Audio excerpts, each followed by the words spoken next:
नमस्कार रामराम मंडळी. आज आहे आमच्या लग्नाचा 27वा वाढदिवस. 27 वर्ष कसे भुरकन उडून गेले ना, काही कळालं सुद्धा नाही. आता माझ्या मुलाचं लग्न होईल बरं का. तर आता घरी कोण कोण आलेला आहे तुम्हाला दाखवते आणि पूर्ण मोठा ब्लॉग बनवलेला आहे, तोही बघा.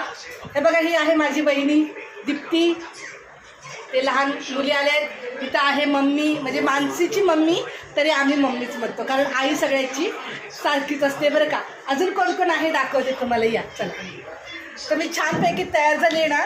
तर मानसी आणि बघा हे आहेत पप्पा, मानसीचे पप्पा, पण आपण पप्पा म्हणजे बाबा, म्हणजे सगळ्याचेच बाबा बरं का. तर मानसीने असं ठरवलं की आता तुम्ही छान तयार झालात ना ताई, आता काही करू नका, मी वडे तळते. वडा पडायला लागले तेलामध्ये. अरे बापरे. आणि तुमचे दाजी पण आलेले आहेत, त्यांनी खूप हेल्प केली. तर बघा इथं आता मस्त हे बसलेले आहेत. त्यांनी खूप छान तयारी करून दिली आणि आता आरामात बसले.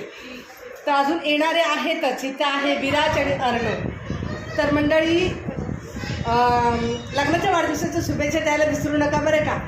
तर तुमचे दाजी ना खूप बिझी असतात बरं का फोनमध्ये. जरा सांगा बरं त्यांना.